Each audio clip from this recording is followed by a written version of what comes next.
കോഴിക്കോട് വലിയങ്ങാടിയിൽ കെട്ടിടത്തിന്റെ സൺഷെയ്ഡ് തകർന്ന് 4 പേർക്ക് ദാരുണാന്ത്യം. തകർന്നത് 70 വർഷം പഴക്കമുള്ള പൊളിക്കാൻ നിർദ്ദേശം നൽകിയ കെട്ടിടം. കോർപ്പറേഷനെതിരെ പ്രതിഷേധം ശക്തം.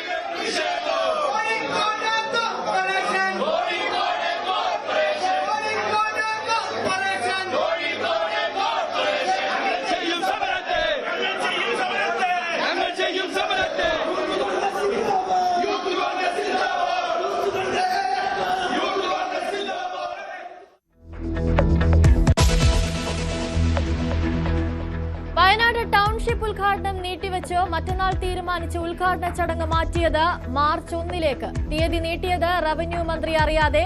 മാറ്റിവെച്ചത് ഫേസ് 1ന്റെ ഭാഗമായി 178 വീടുകളുടെ താക്കോൽദാന ചടങ്ങ്.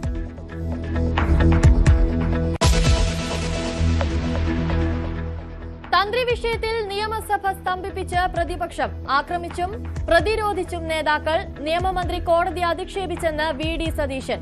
തന്ത്രിയുടെ അറസ്റ്റ് അന്വേഷണം മന്ത്രിമാരിലേക്ക് എത്തിയപ്പോഴെന്ന് ബി.ജെ.പി. സുവർണാവസരം പ്രയോഗത്തിൽ മാറ്റമില്ലെന്ന് പി.എസ്. ശ്രീധരൻപിള്ള ന്യൂസ് 18നോട്.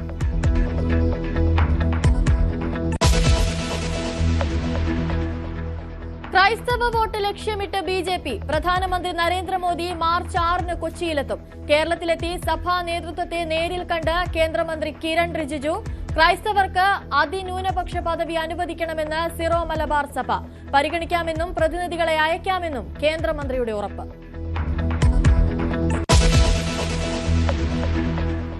സ്വകാര്യ ആശുപത്രിക്കെതിരെയും ചികിത്സാ പിഴവ് പരാതി. കാട്ടാക്കടയിലെ മമ്മൽ ആശുപത്രിയിൽ കുത്തിവെപ്പിന് പിന്നാലെ 2.5 വയസ്സുകാരി മരിച്ചു. സംഭവത്തിൽ കേസെടുത്ത പോലീസ്. ആരോപണം നിഷേധിച്ച ആശുപത്രി.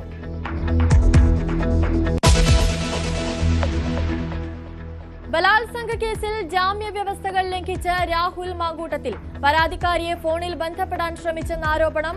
യുവതി വിവരം അറിയിച്ചതിന് പിന്നാലെ കോടതിയെ സമീപിച്ച് SIT. ഈ മാസം 28-ന് ഹാജരാകാൻ നോട്ടീസ് അയച്ച് കോടതി.